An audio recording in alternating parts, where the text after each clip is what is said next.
Welcome back to my writer's room, everyone. I'm Matt Wallace, and thank you for taking a few minutes out of your day to come hang out with me here in my lonely little writerly sanctum. I always appreciate it. I really do. Me not being naked on the vlog today is brought to you by our t-shirt of the day, which is my Shane Douglas franchise t-shirt, which I got out of this month's That Wrestling Club monthly subscription box. I just posted that unboxing video on my wrestling channel, Matt Effin Wallace. If you want to go check that out if you're a wrestling fan. So yeah, we are February, what is it? I literally can't read my own writing. 28th, 2017. And I was trying to read it reverse too, which was messed up. So as you can see, that's Hamshackle Pig in bed there. His alarm clock is blaring. He's got to get up and go to work.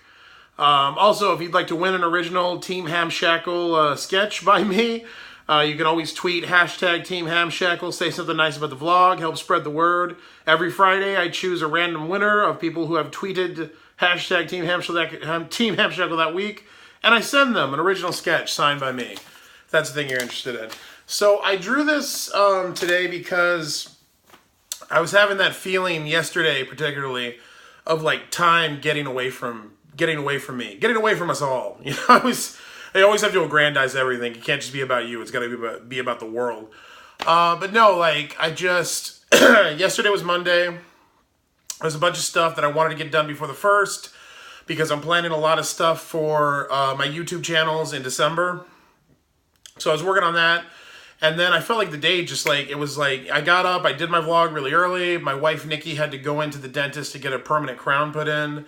So she did that, and then after that, we went and got lunch, and I came home, and I finished my copy edits for the final Sin du Jour book, Taste of Wrath.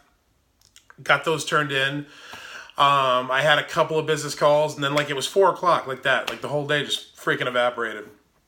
But I didn't get to half the stuff that I wanted to.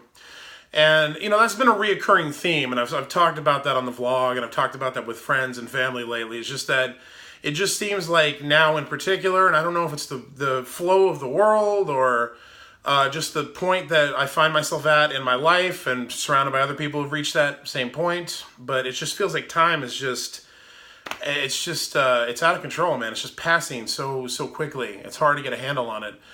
And then I was thinking about that, and then at the end of the day, like after I realized, oh shit, it's 4 o'clock. I didn't accomplish half the stuff I wanted to accomplish today. I got a visit from Nikki and my neighbor, Mr. Nicasio, who lives next door. He's this very elderly Italian gentleman who goes to Nikki's church, and she's known him for years. We got really lucky with the neighborhood that we moved into a few months ago because it's just filled with people from Nikki's church who are really good people. I've never been a church-going person. I'm like non-denominational. I have a lot of issues with organized religion, as a lot of us do. But as far as churches go, she goes to a really chill, communal, non-judgmental church. And that's saying a lot for Polish Catholicism. So I give him high marks for that. But anyway, so Mr. Nicasio came over to return this Tupperware that Nikki had taken him a few nights ago. Nikki's been very into, my wife has been very into the Oscara Recipes channel on Twitter, on YouTube. Pasquale Ciarapa. And I think I've mentioned it on the vlog before, but he's this amazing, tiny little elderly man who makes these awesome Italian dishes and shows you how to do it. And everything's really simple and delicious and amazing, and she's obsessed with his videos, and she's been making the dishes from the channel. So she made his carbonara, which was just bomb. Like I could eat that every day. I was amazed. And then a couple of nights ago, she made penne alla vodka from scratch. And it was just like beyond sickness. Like my taste buds were just, it was like an orgy in my mouth, and everyone was invited. Just really, really impressed. I Instagrammed a bunch of pictures of it if you want to go follow me on Instagram and check that out. But so she made this giant pot of penne alla vodka, and we had our mother over for dinner. But in between the three of us, we couldn't knock this thing out. So she made a little thing and took it to Mr. Nicasio next door, and he was very grateful because Mr. Nicasio's wife of many, many decades, not even years, decades, she passed recently, and he's kind of over there by himself now in this giant house. And you know, he has children, but they're all grown and they're living their own lives, and they see him often, but he's just basically over there by himself, and his mobility is very limited. He's using a walker. He was in the military and in wars many years ago. He's lived this really amazing life. And she took him over this thing to be nice, and he brought it back yesterday. He didn't just bring back the Tupperware, though. He brought back, like, reciprocation food. He brought his own Tupperware thing, this frozen glass Pyrex thing of this tomato dish from their yard. They, like, used to grow tomatoes. And he was talking about, this was a thing he and his wife did, and it's basically, he wanted us to blend it and turn it into sauce. And he even brought us a bag of dried pasta to, like, make this thing into sauce and pour it over. So it was so ridiculous and lovely. But as he was talking, I realized that, like, this frozen thing that he was giving us, I'm pretty sure that it was from when his wife was still alive, and it's something they did together, which made it an amazing gift unto itself. But just was like, it really kind of took me to the other end of the spectrum from where I'd been earlier in the day, of thinking time is passing too quickly.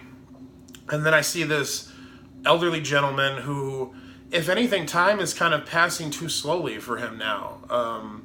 And the context I have for this is Nikki's grandmother is also, she's 95 years old, and she still lives alone and is still mobile and still sharp as a tack for her age, but she's kind of in the same place. She's just, she's kind of done, you know, and that sounds like such a horrible thing to say, but it's just the truth.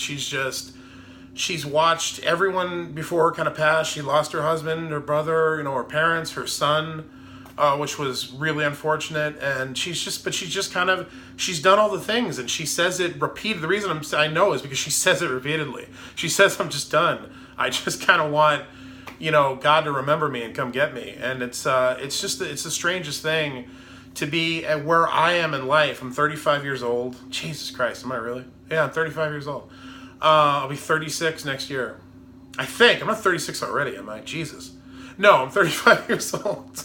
35 years old, I still feel relatively young, like, emotionally and psychologically, if not physically. But I wrecked my body in my 20s, so I have a skewed perspective on that. But just to be where I am now, like, rushing to keep up with life and not having enough time to, like, do the things I want to do, and trying to balance everything, you know, I'm doing professionally with trying to take a minute and savor life with my wife and, like, make sure we enjoy things. Just scrambling to keep up with time. And I see someone who's sitting in this giant house by himself and just watching seconds tick away. And I don't even know what to take from that, but it was a really weird juxtaposition, really a weird, fascinating, tragic, but also oddly, like, relieving juxtaposition yesterday. I'm not even sure how to quantify it. I'm really not.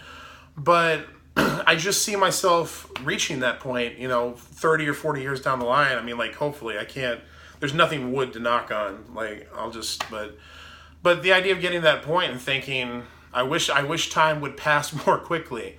It's such a surreal thought to think that I might find myself in that place one day, because I can't even see it from where I am now. I want time to pass slower. I want to have more time.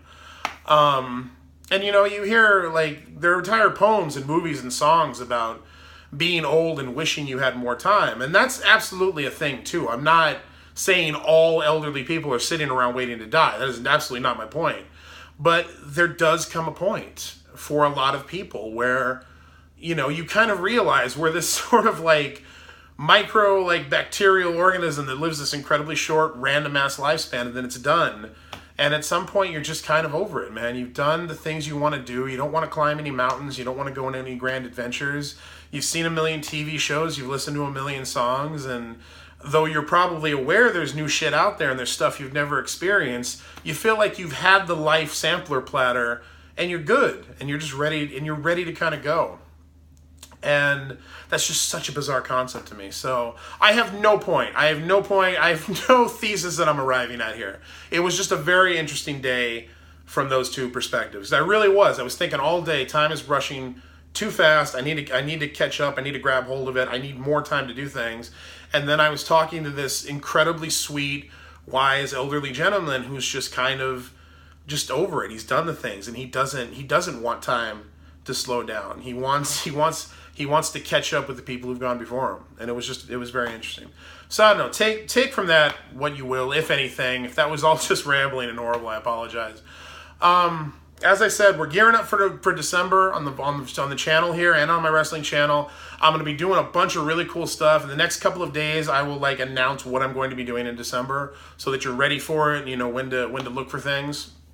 I talked about yesterday. Next month on the 9th, December 9th, I'm going to be in San Diego on Saturday, December 9th at 2 p.m. for Mysterious Galaxy Bookstore's annual holiday party. Me and a dozen other awesome authors and refreshments and books, and you can come down and hang out with me. I hope you all will do that. Like I said earlier, I just finished copy edits on the final Sin du Jour book. The current Sin du Jour book that's out right now, Gluttony Bay, as I said in yesterday's vlog, I hope you're going and picking that up. If you're just coming into the series now, that's totally fine. Start with Enemy of Angels, the first book, work your way forward. I'm just appreciative of people getting into it. I like when people read and enjoy my stuff. And it helps me pay for things because you need money or they won't let you buy things. That's the way capitalism works. So yeah, I'll be back tomorrow. I don't know if I will do the preview tomorrow or Thursday for what's coming up in December, but I will do that before Friday, and then Friday we'll kick off all the December holiday shenanigans here on Angry Writer and on Matt F. and Wallace, my wrestling channel. Again, if you're into wrestling, you want to go check that out, I'd appreciate it. I'm just kind of having fun over there. Wrestling was and is becoming a big part of my life again. So I wanted to kind of document it and kind of do something fun with it. Still figuring out what I'm doing with the wrestling channel, but that's all right. I'm still figuring out what I'm doing with this vlog and this channel. So there's nothing wrong with that. Come along for the journey, man. Help me figure it out. Help me discover what it's all supposed to be and what it's all supposed to mean. Leave a comment. Let me know. Do you like how the channel's going? What do you think the channel should become? I'm open to input at this point. But anyway, yeah, I've talked long enough. I hope you were able to take something semi-meaningful from what I said today. I am Matt Wallace, and I will see you tomorrow.